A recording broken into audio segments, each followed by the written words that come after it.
لأنه من أراد السلام فليأتي معنا على هذه النقاط. نعم እንደዚህ ነጥቦች አዘጋጅተናል።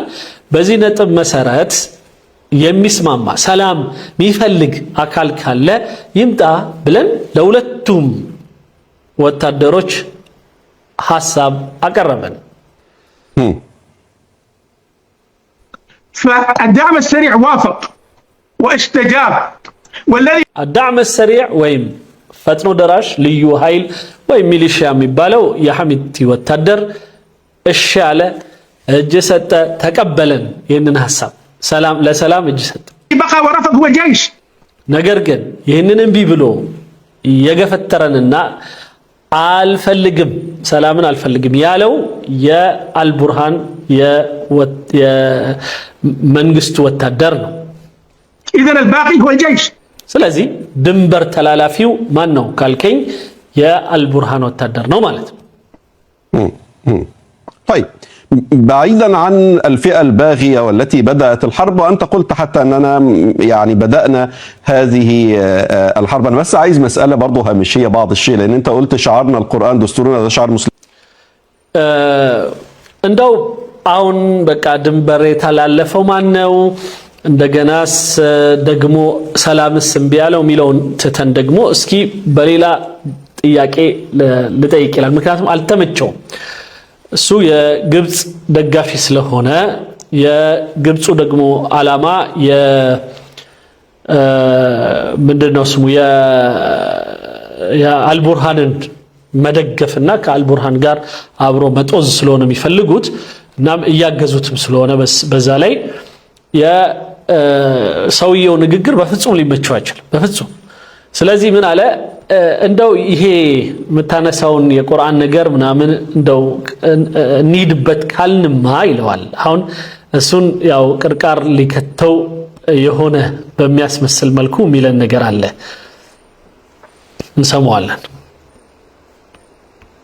هل انتوا في هذا الشعار راجعتوا يعني السيد عبد العزيز الحلو؟ لان السيد عبد العزيز الحلو عايز دولة علمانية ما فيهاش هذه الشعارات، فده ممكن هذا الشعار يفك اساسا الشراكة ما بينكم وما بين السيد عبد العزيز الحلو. القرآن دستورنا ده لا يتماشى ابدا مع الدستور اللي عايزه عبد العزيز الحلو بالمناسبة. ማነው በሐሚቲ ስር ካሉት እና አብረው ከሚሰሩት ባውኑ ሰዓት ካሉት ወታደራዊ ኃይሎች በሴኩላር ሲስተም መመራት አለብን። እነዚህ እና አልቡርሃን አንዳንዴ ይቀላቅላሉ የሸሪዓ ወይም ደግሞ የኢኽዋን አልሙስሊም የብራዘርሁድ አካሄድና ምን አምጥተው ለዚህ ማህበረሰብ የተለያዩ አካላት ያሉበት ኢቭን ከሃይማኖት ውጭ ያሉ አካሎች ባሉበት ሀገር ውስጥ ትንሽ የማይመች ነገር ሊያደርጉ ይችላሉ ብለው እየወቀሳችሁ ካላችሁ ሰዎች መካከል የናንተ በዚህ አሁን መተደግፈው የዳዕም ሰሪዕ ወይም የልዩ ኃይሉ ውስጥ ያሉ አንድ አብዱልዓዚዝ ብሎ ቢጠራው ሰው እሱ ነው። እንዴት ብለ አሁን ታዲያ ቁርአንን እንደ ማስረጃ እና ቁርአን ነውኛ መፋረጃችን ትላለ? ሰውየው እኛ ፍርድ ምንድነው ስሙ በኋላ ስልጣን ስንይዝ በቁርአን እናስተዳድራለን አላለም። ሰውየው ያለው ምንድነው እንዲሁ እንደ አንድ እንደ መመሪያ በሚያስማማ ነው ሁሉንም ሰው። ይሄ ኢቭን ሴኩላር ላይም ሴኩላር የሆኑ ሰዎችም ሁለት ሰዎች ሲጣሉ አስታርቁ ነው የሚሉት። ኢቭን አሜሪካ እናስታርቅ ነው የሚሉት እርግጠኛ ነኝና እናስታርቅ ብሎ የሚለውን የቁርአን አንቀጽ መጥቀስ ግን ከቁርአን ሚለውን ቃል ስለጠቀሰ ሰውየው ብቻ እናንተ ከሴኩላር እንትሉ የለም ወይ ብሎ ይጠይቀዋል። عفوا نحن نتحدث عن علمانية الدولة وليس علمانية الفرد. أنا እኛ ብናወራው ስለ ሀገር ሴኩላሪቲና ስለ ግለሰብ ሴኩላር መሆን ለይተን ነው። ስለዚህ እኔ ማወራ ያለው እኔ እንደ ግለሰብ አንድ ሚኒስትር ሆኜ ሁለት ወንድሞቼ በሚጋደሉበት ወቅት አስታርቁ የሚለውን የሃይማኖታዊ አግባብ ይዤ ባስታርቅ ምን ችግር አለው? ሰውየው በጣም ጎበዝ ናቸው። مسلم أنا دستور الإسلام እኔ ሙስሊም ነኝ። የኔ ህግ በራሴ ላይ ማከብረው ህግ እስልምና ነው። وأنا تعاملي كشخص ولا أفرض على الآخرين ولست ሌሎች ሰዎችን በዚህ ህግ ካልተዳኛችሁ ብዬ አልጭንባቸው። ነገር ግን እኔ እንደ ግለሰቤ ግን እና ይሄን እኔ የኔን ሐሳብ ሚስማሙኝ ሰዎች ጋር ግን ሄጄ ኦፈር አደርጋለሁ። ምን ችግር አለ? عليهم بمسيطر الى رسول الله صلى الله عليه وسلم كلهم اللهم በቁርአን ላይ ነብዩን ሰለላሁ ዐለይሂ ወሰለም ወማ አንተ عليهم بمسيطر አንተ ማንንም የመቆጣጠርም ሆነ በኃይል የማስገደድ አቅም የለህም ወይም ደግሞ ፍቃድ የለህም ብሏቸዋል። دينه كله بوضعه كله بعباداته ولكن ሁሉም ከጌታው ጋር ባለው ግንኙነት የራሱ ነው። ያው ሃይማኖት የግል ነው። انا كمسلم اطبق الاسلام في نفسي اولا ነገር ግን እንደ አንድ ሙስሊም ለራሴ ግን ሃይማኖቴን በራሴ ላይ አከብራለሁ። طب يا دكتور بما انك تطبق الاسلام وانا طبعا يعني لا اريد ان اخذ الحوار الى البعد الديني والبعد الاخلاقي سامحني دكتور ጎበዝ። ስለዚህ ምን ይለዋል?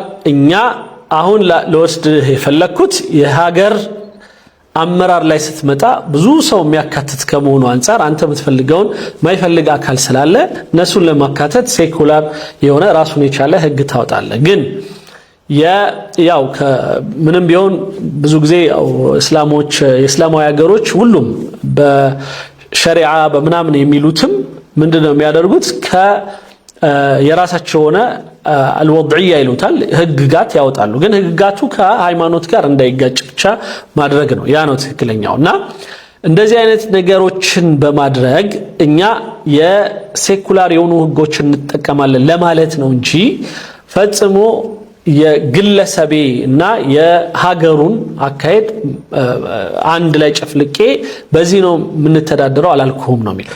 لكن هل من الاسلام قتل الناس؟ هل من الإسلام اغتصاب النساء؟ هل من الإسلام قتل المرضى داخل المشافي والأطقم الطبية وسرقة أموال ይለዋል።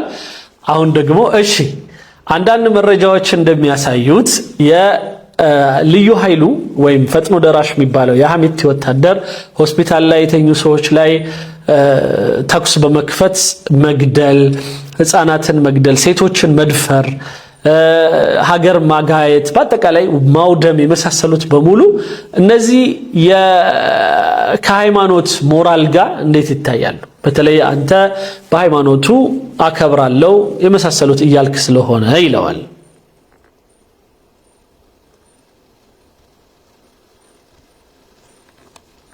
مواطنين هل هذا من الإسلام؟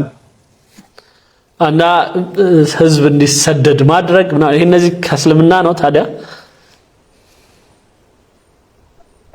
نعم ما سمعتك. هل من الإسلام قتل المدنيين؟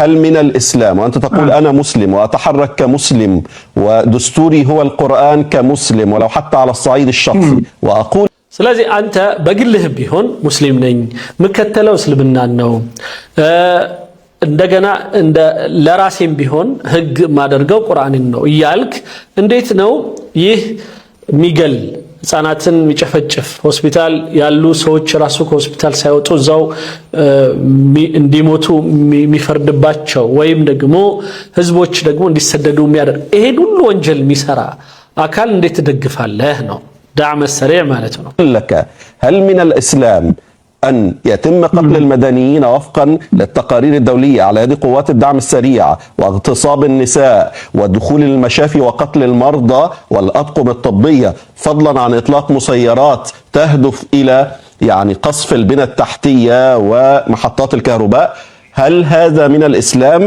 التقارير አሁን የሚያወራው በሙሉ የዓለም አቀፍ ምናምን አወራው ምናምን ይበለው እንጂ በሙሉ የግብጽ ቱልቱላዎች ያወሩትን ነው። ዳዕም ሰሪዕ እንዲያረገ ሴቶችን ደፈረ ምናምን አረገ ምናምን ብለው የሚያወሩትን ሁሉ ዘረዘረ። ህፃናት እንዲያረጉ አባረሩ፣ ሆስፒታል ገብተው የታመሙ ሰዎች ላይ ተኮሱ ምናምን የሚባል ይሄ ግብጾች የሚያራቡት የሆነ የውሸት ወሬ አለ እና እሱን ሁሉ ዘረዘረለትና ይሄን ማድረግ እንዴት ይታያል ታዲያ እንደ አንድ ሃይማኖተኛ ነኝ ከሚል ሰው ይለዋል። حقوقية تتهم الدعم السريع سواء كانت دولية وشعبية بهذه ما بين قوسين الجرائم. طيب خليك معي تفضل يا دكتور. هاي بقى كان يقار عندك زنبلة سمعين اوكي. اول شيء انا ضد الحرب والمرأة እኔ ጦርነቱን አልደግፈውም። الذين بقروا البطون واكلوا الكبود واكلوا الاحشاء هم الجيش. ነገር ግን ሆድ ሲቀዱ የነበረው ጉበት አውጥተው ሲበሉ የነበረው የሆነ ምናምን በጣም የሚያስጠሉ ነገሮች ብሎ ይሄን ሁሉ የሚያደርግ የነበረው የአልቡርሃን ወታደር ነው እንጂ የአልጀሽ የዳዕ መሳሪያዎች አይደሉም። أنا بما رأيته بأم عيني ይሄ አንተ በሰማኸው ነው፣ እኔ ግን በአይኔ ባየሁት ነው። أما أنت ما تقول عن الدعم السريع هو شيء سماعي ولم تراه. አንተ ስለ ልዩ ኃይሉ ወይም ስለ ፈጥኖ ደራሹ የምትናገረው በሰማኸው ነው፣ በስማ በለው ነው። እኔ ግን ይሄ ምልህን ነገር የምነግርህ በአይኔ በብረቱ አይቼና ኖሬው ነው። ثانية الحرب احنا ضد الحرب والحرب هي لها أوزارها. ሌላው እኛ ከጦርነት በፍጹም የምንጠቀመው ነገር የለም። ጦርነቱን ደጋፊም አይደለንም። ጦርነት ግን ሁሌም ኮንሲኩዌንስ አለው፣ ተያይዞ የሚመጣ የሆነ ካዡዋሊቲ አለው። وربنا سبحانه وتعالى وقال أصلحوا بينهما. ነገር ግን ጦርነትም ቢፈጠር ግን ትልቁ ነገር አስታራቂ ሆኖ መምጣት ነው። ለማስታረቅ በሞከርን ጊዜ ደግሞ حتكون حرب واحنا هنا جلسنا للإصلاح. ስለዚህ ሌላው ቀርቶ በምርጥ ሰዎች መካከልም ጦርነት ግን ሊፈጠር ይችላል።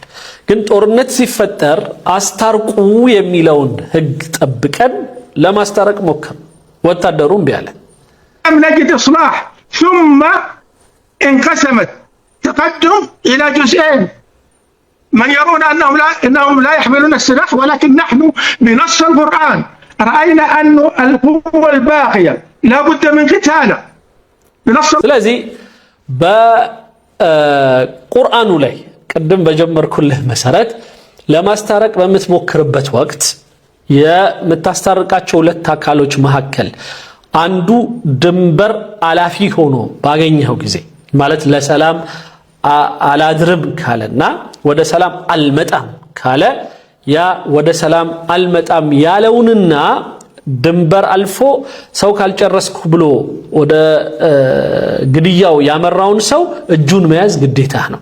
ከዛ ከአንዱ ሰላም ከሚፈልገው ጋር ሆነ ያ ሰላም እምቢ ያለውን አካል አደብ ማስያዝ ግዴታ ነው።